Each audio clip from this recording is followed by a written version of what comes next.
Let's bring out our guest. I won't make the verbal segue from that to that, but she is certainly. I've called her the Michael Jordan of porn, like which is no. It's like she's been in 437 films so far. This is remember the current the modern porn world, like it's like beyond music in terms of like how hard it would be to be distinct and rack up like you know, for people to know your name. But I think a lot of people have heard the name Riley Reid, haven't you? Oh, yeah. All right. Three dudes audibly came just now. In 2013, LA Weekly ranked her 8th on their list of 10 porn stars who could be their next Jenna Jameson, which means nothing now because Jenna Jameson wasn't living in this crazy world where porn is like growing on trees and free to everybody. That was back when Jurassic Park was in theaters. Yes. I mean, so her awards, her accolades and things. I mean, if there's anybody that represents like she's the most legit porn star I think we could have to talk to about this stuff. And she's a wonderful gal, and made friends with her recently because Justin noticed from her Instagram that she was a big Rick and Morty fan because she was like she was singing a song from Rick and Morty. I think pushing her butt up in the air. I can't remember. It was like head bent over, raised the posterior. It's the song that the president does with Rick and Morty, and she was singing. Anyways, so he reached out to her and said, "Hey, I want to be friends." And she's been to the we talked to her more on the. Dan, relax. Take it. I'm excited. Just take a deep breath. You weren't this nervous when Robin Williams was on the show. Please welcome Riley Reid.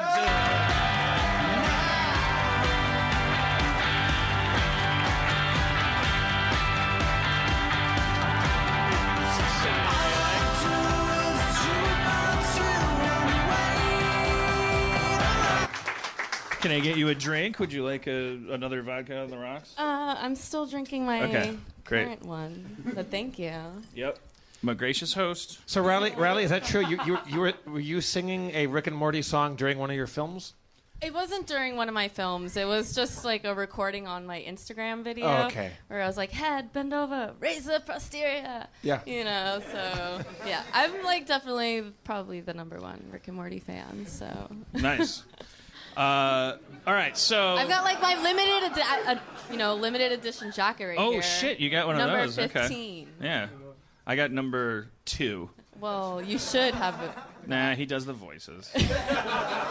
And I wouldn't have texted you or whatever, however you did to reach out to you. I actually reached out to him. Oh, really? Yeah, I was like asking questions about Rick and Morty. Oh, awesome. So when I'm looking at my phone, by the way, I'm not being aloof. I'm like, I have like notes written down here. Yeah. I think we should get one of the first things out of the way.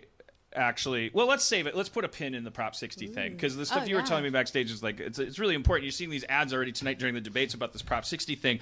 You it's a fucking house of mirrors. I didn't even you want to hear what she has to say, so that when you're voting, then this thing is dropped on you as a California voter, that you're informed. But okay, here's like a question you're probably sick of answering. But it's like. You have a relationship, you have a boyfriend. How long have you been with your boyfriend?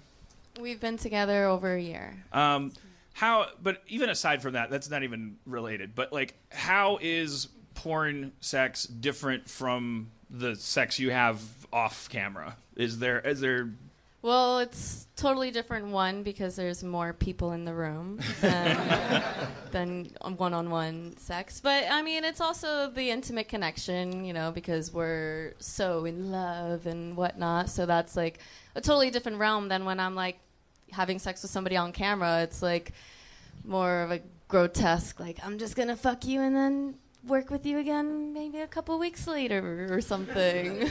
Well, in terms of, if you were an objective viewer, if you were a person floating in the corner of the room that was invisible and it was watching you have intimate, love-based sex, what mechanical things are different? You're doing things for the cameras, I assume, yeah, right? I mean, you're definitely doing things for the camera. I have to be for some pornos, they are like, you know, romance scene where they don't even want us to acknowledge the existence of a camera and they don't care about opening up. But usually I have to like hold my ass cheek to make sure you can see the penetration, and it's not as, usually when I'm like fucking, I like to ride my boyfriend's dick and like have my clit rubbing against him as well as the penetration. And in regular porn Riley, I sex, expected more candor out of you. don't let this face deceive you. Stop deflecting from the question. We're trying to get to the truth here. I'm just saying it's. You it's have a just because favorite I have position. To open. It's just having to open up for the camera, like no matter what position, from doggy or this or that, even like you just have to I have to hold my ass cheek open. Well, imagine in porn, like in a scene, you're required to hit, like in an average porn scene, you have to hit like all these like Kama Sutra like hieroglyphics. Oh yeah, I mean we have 4 positions minimum, kind of a thing. You always have to have 4 positions. It's and like there's always blowjob in between. So like that's like the usual mandatory kind of a thing. And then there's the the scenario that goes along with the porno that usually they want you to keep alive throughout your sex scene. So they want you to, otherwise it becomes very illegal if you don't keep alive the. I think. Well, no. I mean, like, if I'm the pizza delivery girl, they want me to talk about, they want you to keep talking about pizza. My boss might call me. I should go back to work. Like they want us to keep that essence alive. It's not. I'm not really. I mean, sometimes we'll foreplay at home, but it's not the whole stereotype. I mean, we definitely lost the narrative when we lost film. Like, you've seen Boogie Nights, I assume, like, and they go, that's that transition from film to video where that foreshadows the transition from to the internet world, where porn is just now, it's like, is gonzo the right word? When it's just like it's just like it's not narrative at all, or does gonzo mean like brutally disgusting? No. Gonzo means like it's just like, hey, we're fucking. Right. And we're, it's like hey, what's your name? Samantha. Story. How old are you? Okay, here's a dick, and like that's gonzo. Yeah, like, you're 18, right? Right. So the just to go back to that one loop though, because I'm just curious, and you're hitting those 4 bases, for instance, when you're doing a scene for work. When you're being intimate with someone that you love, you mentioned you have this favorite position. Might that mean that it's like you guys don't hit all? There's not like a bunch of no. It's like you might just do a very boring like let's just do this because this is what I like. Sometimes we wake up in the morning and we just have like regular morning sex. Other times, we're like in the kitchen and we're fucking everywhere in the kitchen. So it's like it's definitely in the heat. But a plumber never comes in and goes, "What's going on here?" Not anymore. We changed neighborhoods and sinks. What is the difference, Riley, between a good porn director and a bad one? I hate when the porn directors try to micromanage the sex. So sometimes I'm on a sex scene and they're like, okay, now like run your hand down his chest and then put your fingers in his pants. That's like a line reading for a regular actor. They're like, don't tell me how to talk. Yeah, no, there's literally times where I've been on set, and it's really sad that there is literally a woman sitting there telling me what to do. I'm like, how do they even edit your voice out? Like, I don't understand. Like, literally the whole time she is like, okay, now brush her hair behind her ear. And like, yes, it's sweet, but at the same time, it's just like, I don't understand why her presence is here. Like, I don't. Wait, who was she? Was she a director or was she? She was a director. Okay. Like, this was actually for Penthouse, and I was like so disappointed. I was like, micromanage sex. Like, you're gonna tell me how to squeeze and lick his balls. Like, I can't just go and do it. Yeah. Okay. Yeah. Girl, that's good to know. Like, no, that's interesting. That's like the in terms of just the. We were talking, and I think we could segue then into the Prop 60 thing, because, first of all, like, do you perceive a wall between yourself, because you work in porn, and, like, civilians, like, anybody outside that industry? Like, do you think that you're, like, do you feel alienated, isolated? Do you, like, if you go to a party and someone says, what do you do? Is there like do you No, I'm personally very comfortable with what I do. Like, I'll sit on a plane next to somebody. If they ask me what I do, I'm just blunt and I tell them, like, I'm a porn star, adult actress, and usually they're like, oh, like, and then sometimes when I say adult actress, they're like, like, were you a child star kind of thing? Like, people are very confused sometimes. And I've also happened where a lady was, like, writing a book on sex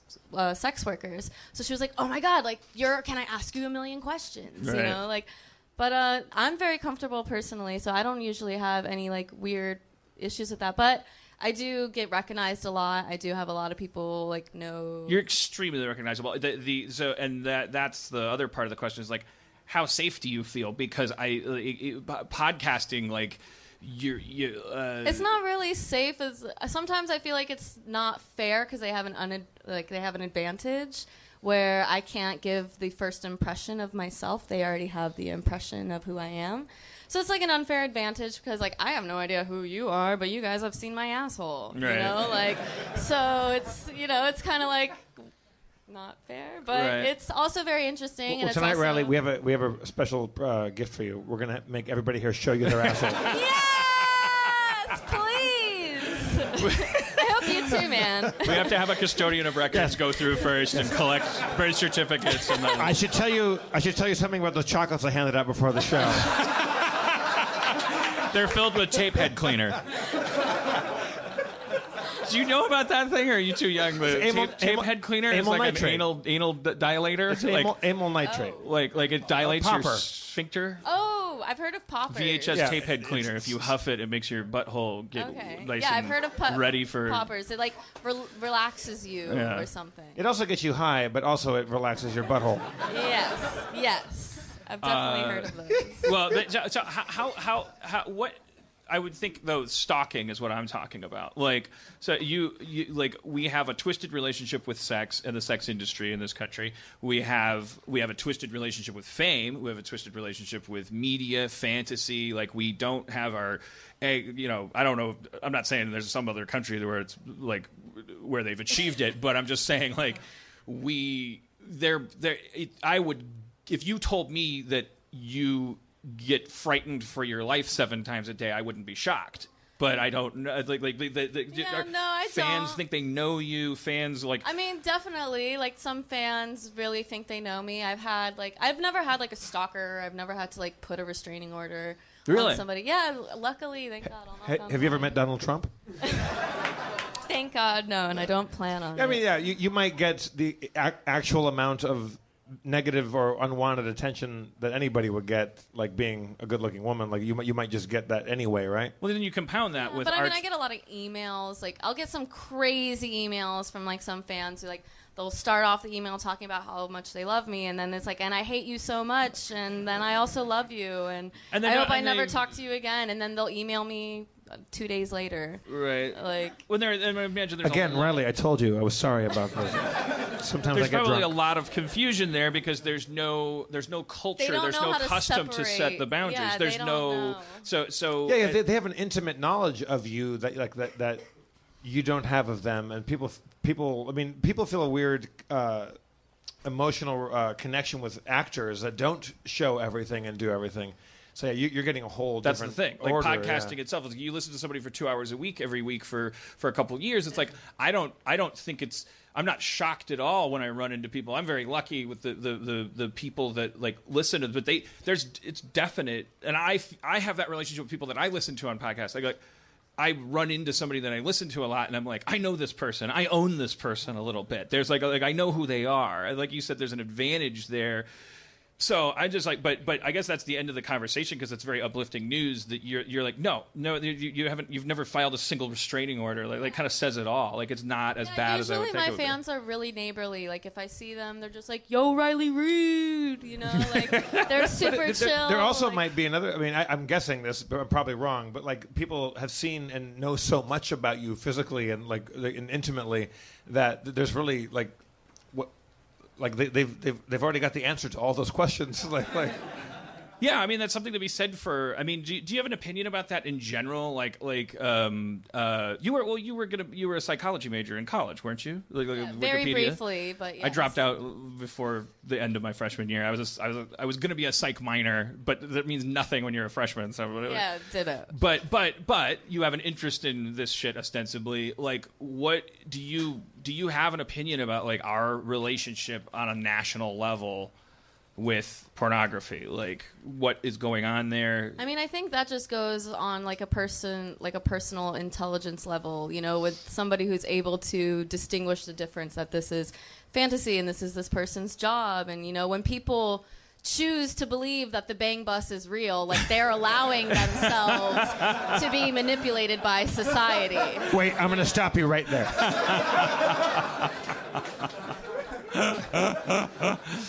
Yeah, if I have to believe in something. The fucking bang bus. But collectively, do you perceive our country? Again, you can stop me and go, "This isn't my jurisdiction." But we've got there's debates going on right now where there's a guy who's a rampant like verbal misogynist if nothing else, who hearsay says, and he's running against who will be the first female president. So there's issues coming up like as a woman and as a pornographic actor. Like, what is your, like, how do you see this country's relationship, like, in general? Not you meet all these different people, but, like, are we, when you take us all collectively, are we sick? Are we healthy? Are we, like, is there anything that could be said that needs to change in general? Or is it just fucking complicated?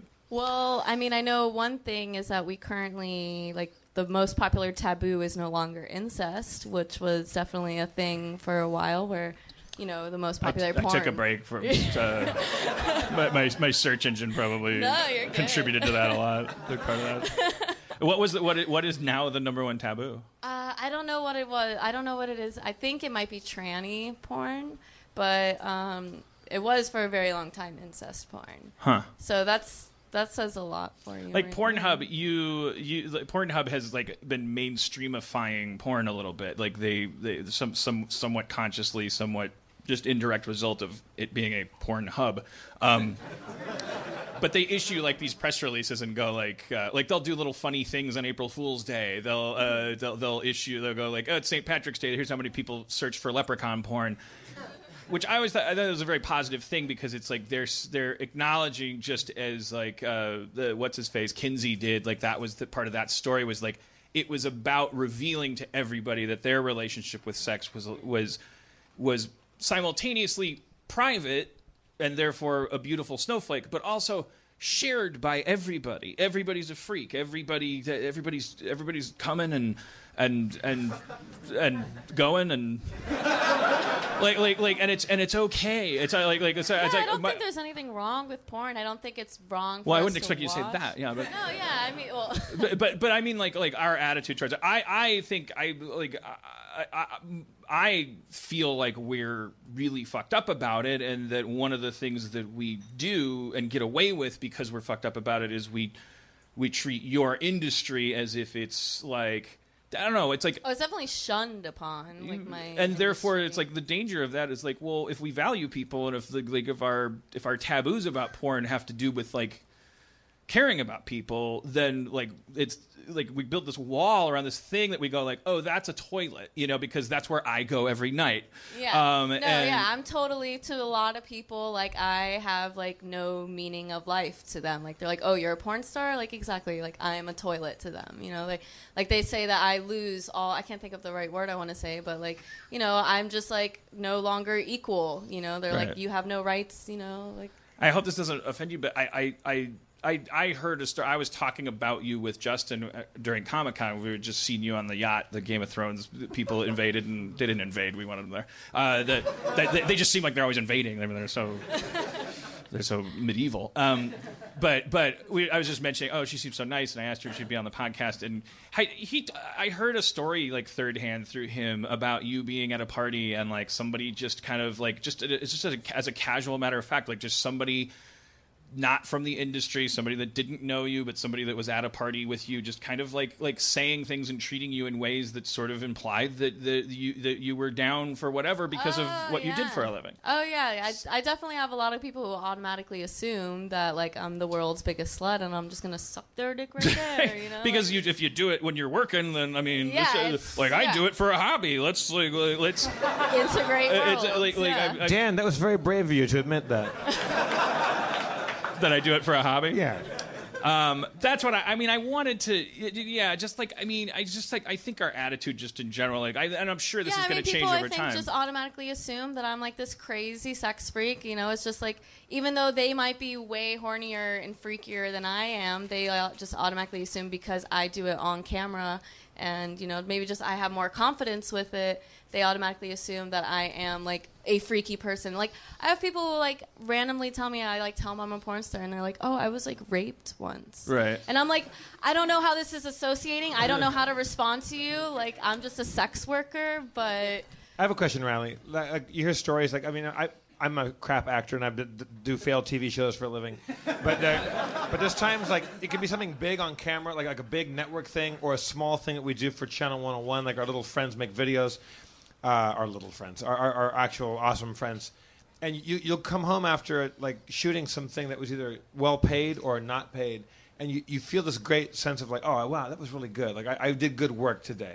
Like, definitely there are days where, you know, also it's because it goes all hand in hand. If I feel like my fellow peers were, like, killing it, then there's definitely days where I'm like, fuck, like, that scene is probably going to win an award because we, like, killed it. You can go home after having filmed sex and go like, yeah, like we did it. We did it. Yeah, that definitely. Was a good one. I mean, there's definitely times where you can, like, feel like there was, like, a genuine sexual passion that was going on that you're like, that was hot. Is that something you're striving for while you're doing it? Thinking like, I want people to really watch this, and I want this to be, like, endure. Like, I want this to be a clip that people will like. Well, most times I just try to, like, enjoy it for what it is. Like, I mean, if I'm not really feeling the person, it's gonna probably show on camera, and I'm not gonna try to, like, false advertise it. Like, you know, like, there's times where I'm not totally into my partner, or, you know, like, maybe they... See, I can't imagine. I'm so easily distracted. If there was 8 people around with microphones and camera equipment and someone...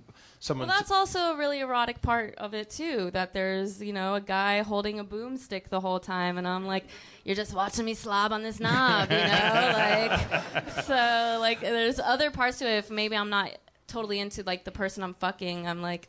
Oh yeah, well, they're enjoying the show. Are there people? There must be, because you've been like you've done enough films now where you see an actor, like another guy, like, oh geez, not this fucking guy again. I have a no list, so. Oh really? Oh yeah. Oh, you get kill rights now. You can say fuck that guy. No yeah, way. There's like one guy I won't work with just because he makes this sound. He goes. So I'm like, I just can't. This is the kind of shit I want to know about. Like, that's one guy. I'm like looking at the director, like, really? Like, I can't even take this guy seriously. I end up with a lot of Russian stuff because I think it's like it's a foot fetish nylon thing. That's that's one of the categories that I'm into, like legs and hosiery and stuff. And so I end up like, I've seen this. There's this Russian guy, and his version of going ugh is ew.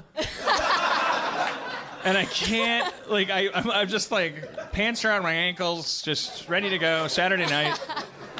I got my Emmy in one hand, and I'm like, I got everything I need to see you're a left-hander?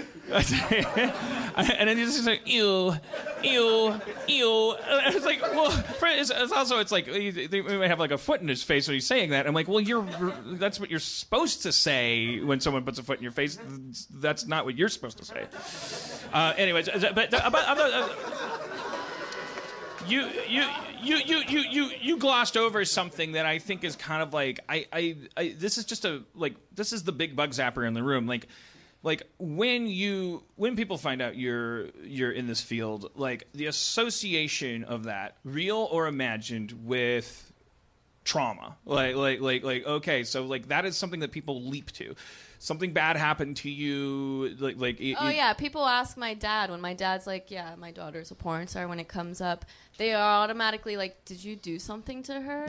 Like, and it's sad. It's really sad that my own dad kind of deals with it as well as I do, because nothing ever. I've always just been this crazy sexual fiend my whole entire life. So like, when I was like asked to be an extra on a porno. I was like, yeah, that's awesome. And then like I saw them doing it, I was like, I want to do that too. Like, I can do. I was better. already like having guys run trains on me. I was having sex with girls, threesomes, orgies, like all in high school. Like it was just totally fun in what I was doing. So this like, industry is a place where that Yeah, it's like a where safe that is place. lucrative, where Yeah. that is like your status is rising when that happens instead of yeah, and we're all tested. at high or- school you're like you're being like maligned by the people that are. Well, I mean, I was definitely manipulating situations.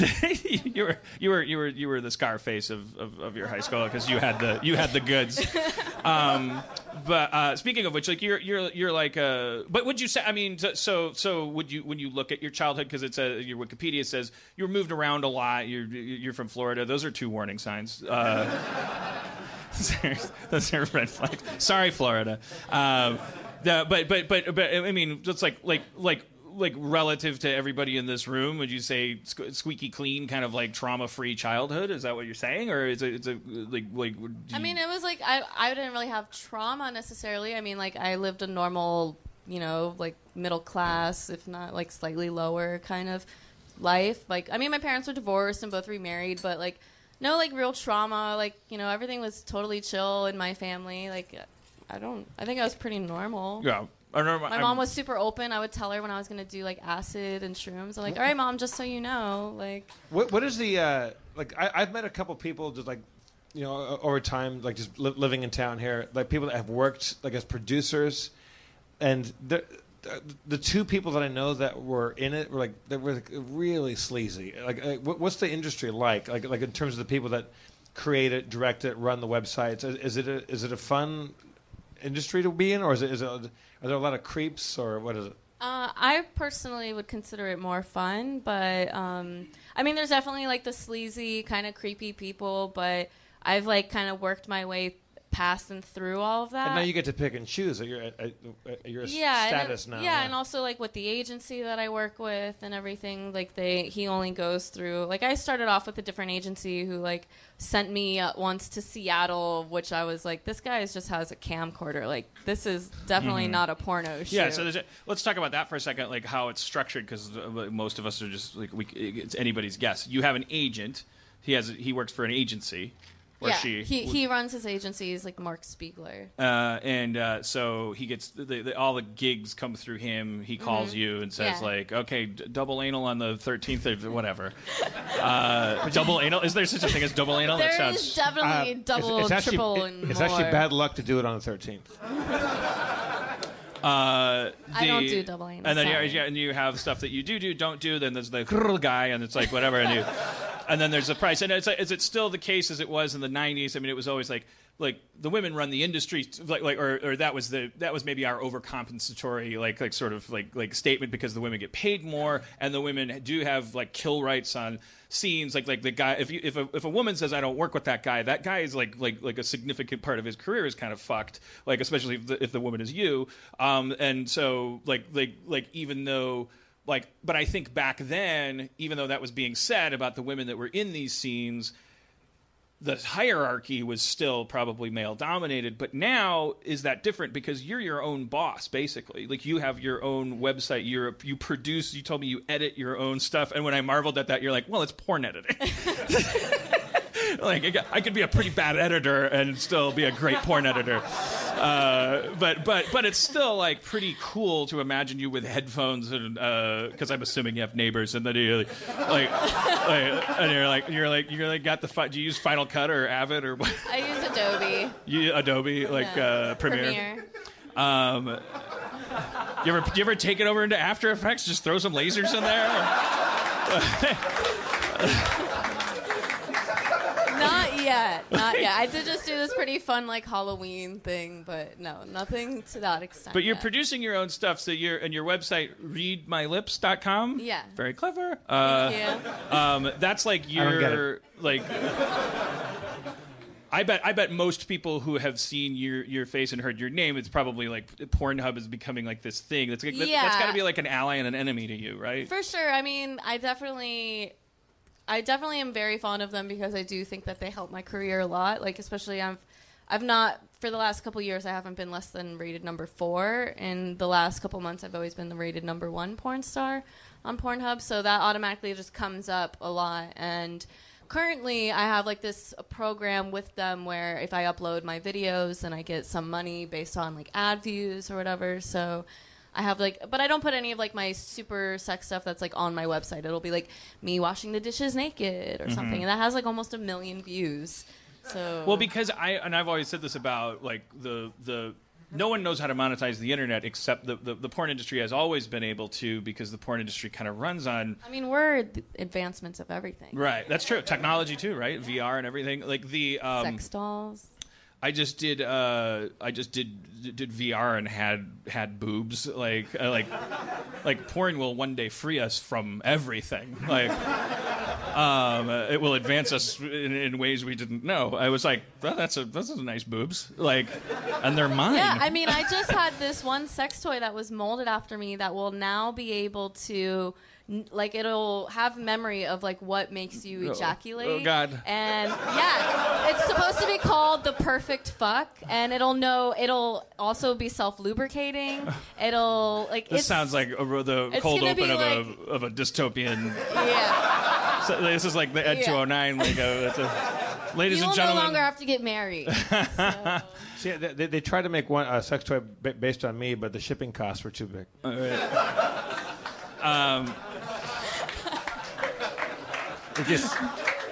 Thank you. Eat those chocolates, everybody. So Pornhub is mainstreamifying, and it's making us maybe hopefully relax about porn a little bit. It's also helping self-starters. It's like, but it might also be you have to like. Yeah, I mean, I have to contact them constantly to remove scenes that are up on my website. Right. Like, one thing I do super exclusively is anal. Like, I only do that for myself and one other company. So they'll take my own anal scenes from my own website. So I have to, like, email them and be like, hey, take down my pizza delivery girl anal scene. Like that's special. That's my only gangbang that exists online, and it's like exclusively at my website. Do you talk? I saw the thumbnail for that one, so which means it shouldn't have been there. I wanted to say this, but I don't know if you hear this all the time, and if this makes you happy or sad, or what your reaction to this is. But fuck it, I'll just like my girlfriend and I watch porn together. We've seen you 1,000 times in different things. And then we met you, and now it's like both of us individually and as a couple, like we don't click at you anymore. Sad face. What is that? That's because we're bad people, right? Because I think it's also just American society, the way it kind of like has portrayed us to be, and like the way that the standards are of like you don't fuck your friends, right? Or, that's like cheating. And it's also just like there's a threshold you have to go through. Everything has to be about taboo. Yeah, and then like I'm not a fantasy, now I'm like this tangible thing. In order for my girlfriend and I to enjoy watching porn together, we have to have this unspoken agreement that we're doing something base, crass, animalistic together. And so then we meet you, and you're like, "Hi," like,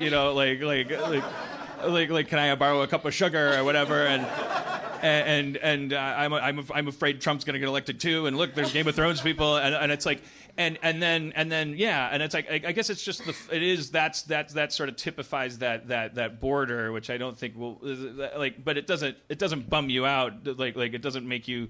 It's not like I'm really sad that you and your girlfriend aren't banging watching my porn anymore. We usually just watch, and then we end up like touching ourselves on each other. We don't put the laptop open, and then I'm like,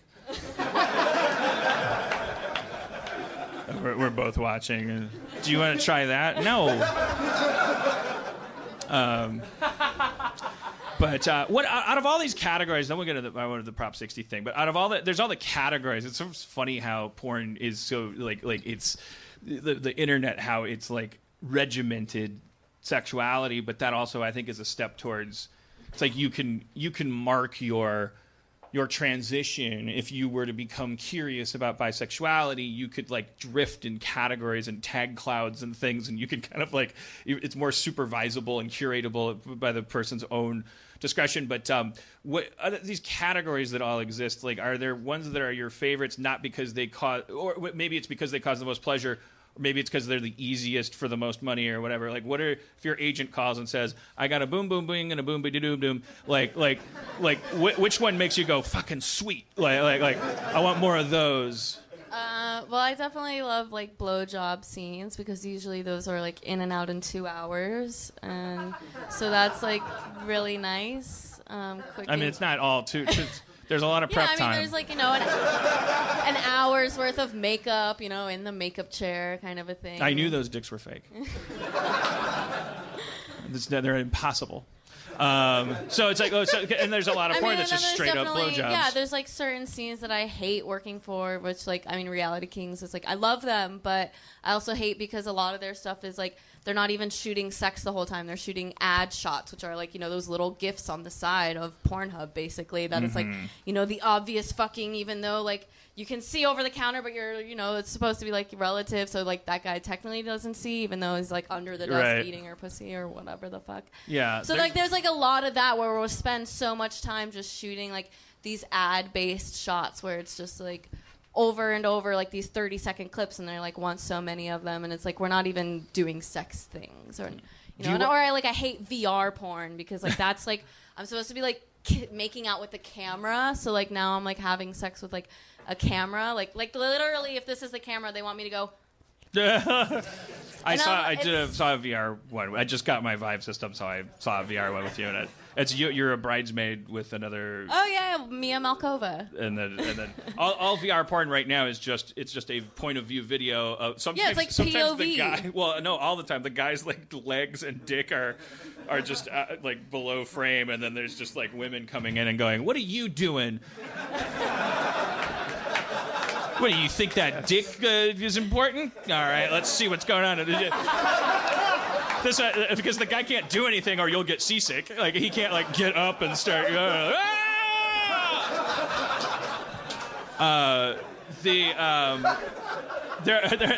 It's dangerous. Like there's like these cameras aren't expensive, and a lot of amateur pornographers are grabbing them and going, "Let's make a VR porn." You put on the helmet, and you're like, "What the fuck?" Oops.